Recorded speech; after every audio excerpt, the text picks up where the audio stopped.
Arkansans all over the state awoke to damage from last night's severe storms. 7 people were killed, including 3 children. Christopher was a bright, energetic, creative little guy in one of our first grade classrooms. Tonight, family and friends mourn the loss of their loved ones, and a massive cleanup effort is now underway. Thousands are still without power as trees and power lines litter the ground. The governor says it's the worst he's seen in Arkansas from winds not associated with tornadoes. Team coverage of the deadly storms starts now. Good evening and thank you for being with us. I'm Heather Crawford. For a while this morning, it appeared that Little Rock would escape the severe weather without any deaths. But that changed around 9:30. Scott Inman joins us tonight from the Little Rock neighborhood dealt the cruelest blow by this springtime storm. Scott? Well, Heather, the sounds of chainsaws and log splitters echoing up and down Cynthia Drive this evening. Cynthia Drive is just north of I-630, just off of John Barrow Road. And as you mentioned, one of the neighborhoods in Little Rock particularly that was hardest hit. There were 2 deaths here behind me. Firefighters went up and down this street, we're told, checking to see if residents were all accounted for. They were told that they were at the time, but it turns out, tragically, that they were wrong. Channel 7's Jason Peterson was one of the first on the scene for us early this morning. He's been following this story and has more details. Jason. 34-year-old Melissa Wedgeworth lived at the home behind me, a single mother with 2 children. She didn't show up for work this morning, and her mother became concerned, so she called Melissa's sister, and her sister came over to check on the property. Obviously, when she saw the tree had smashed the home, she became a little unnerved. She asked a neighbor if he would go inside and check things out. He came out and shared the devastating news that he had found the bodies of Melissa and her 7-year-old son, Christopher. But there was another child, an 18-month-old girl, unaccounted for. The neighbor went back inside, and that's when he found her alone in the master bedroom. She's fine. She's with the MIMS unit now with her grandmother and aunt. MIMS personnel have checked her out. She's fine. No injuries whatsoever. Now, the little girl's father lived this afternoon that his ex-wife, and we'll have more on this tragedy on Cynthia Road tonight at 6. All right, Jason, thanks very much. And unfortunately, we also received some sad news early this morning in Garland County. Emergency management officials say 24-year-old Jeffrey Gibbs II and his 18-month-old daughter Rylan were killed when a tree fell on top of their mobile home on Pistol Circle. That is in Whittington in western Garland County. The home and survived. It was only one tree, just one tree. What are the chances of that? That's like getting struck by lightning. The tree fell early this morning and crashed through this mobile home, but that's not nearly the worst of it.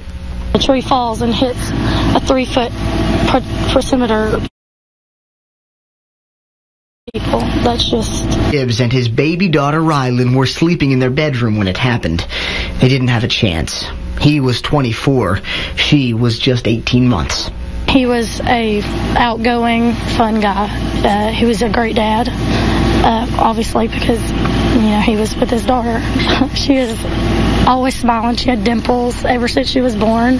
She had a head full of hair. Everybody always asked if she was wearing a wig. Rylan's mom, Rebecca Gibbs, was in another room during the tragedy and escaped unharmed, at least physically. She's in a state of shock. I think it just hasn't all quite hit her yet.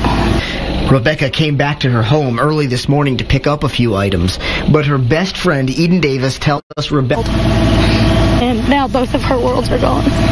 All because of one tree. Just one tree. In Garland County, Roger Suzanin, Channel 7 News. Michelle Rupp. In Bald Knob, a community is grieving the loss of 6-year-old Devon Adams. Just before 2:30, a tree came crashing through the home where the child slept. Mid-morning Friday, it was clear the damage that was done. And on its side, the tree smashed through the Adams house. The child was located asleep on a couch in a back room of the house, unsure if it was a living room or a bedroom, with the tree laying on top of him. The rest of the family, including Devon's 2-year-old sister, made it out of the house alive. Next door, Tammy Crutchfield described exactly what she heard. It was really loud, and I just heard it cracking, and it was just all real loud, so I don't I mean, it was just loud. Residents believe it was actually a bolt of lightning that brought this tree down. You can see where the inside of the tree is burned. Over here, a crack all the way down to its roots. I don't think it was just the wind. That's too big of a tree. Maybe lightning hit it or something. I don't know. Devon is described as a lively little boy, one who loved life. Friday, family, friends, even strangers trying to make sense how this little life could be cut so short. It's really scary. That's the first thing I thought of. You know, they could have been my grandkids living there. It breaks your heart. Floyd Jr., his wife Amanda, and their 2-year-old daughter Amarie escaped with minor injuries. In Bald Knob, meteorologist Michelle Rupp, Channel 7 News. Thank you, Michelle. Such sad stories from different parts of our state tonight. And even though Arkansas is not generally considered part of the region known as Tornado Alley, there are unfortunately a high number of deaths when strong storms do roll through. Chief Meteorologist Ned Permy joins us with a little more on that. Ned? Well, you're right, Scott. Tornado Alley generally thought of as northern Texas, Oklahoma, into Kansas. Last night, these thunderstorms moved in from Oklahoma, and that was about 9 o'clock last night, and they took about 8 hours moving through. But as you move into the Mid-South and the Gulf Coast region, we're known more for Fatality Alley because of the amount of fatalities over a given period, and especially from nocturnal storms.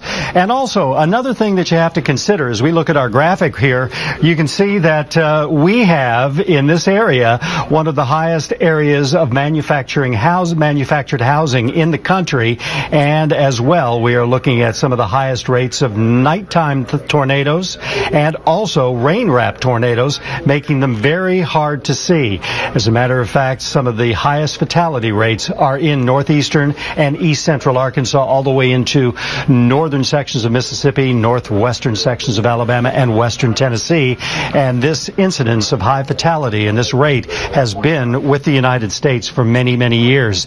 Live Doppler 7 radar right now showing showers have ended across the state. We did have a few scattered strong storms with the actual cold front.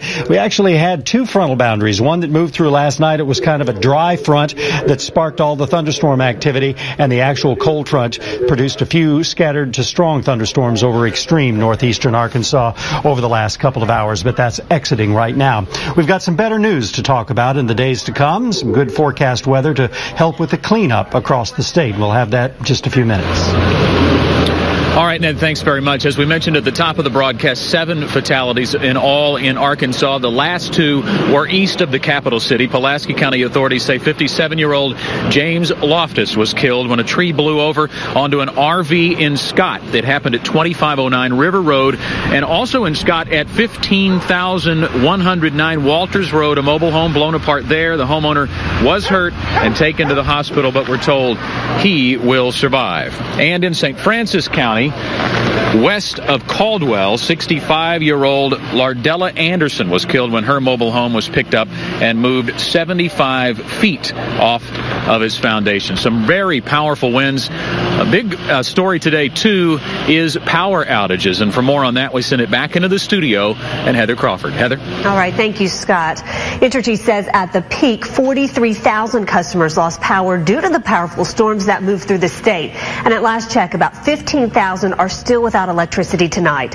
Little Rock was by far the hardest hit area with a total of about 20,000 power outages at the peak. That includes homes in Sherrill Heights, the Kingwood neighborhood, Camac Village, the Heights, Hillcrest, and Leawood areas. Entergy says it is running crews from other parts of the state to help restore power here in the capital city.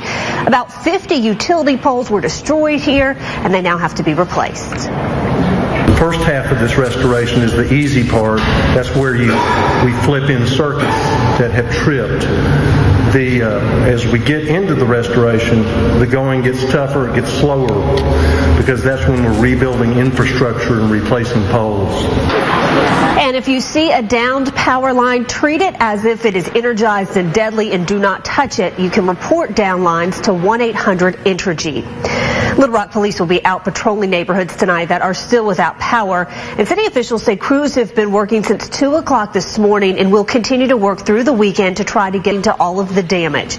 Received so far about 80 to 100 reports of trees blocking roads or in the right-of-way. Little Rock residents can report storm damage and schedule a time to have their storm debris picked up by calling 311 or filling out a request online. Our residents to bring debris, storm debris, out to the street and place it within 5 feet of the street, and the Public Works Department will come around and pick the storm debris, leaves, or the limbs and the trees at no cost, and that's a service that the Public Works will provide for the next couple weeks. And Little Rock residents can file a request for storm debris to be picked up by looking under news links, which you will find at KATV.com.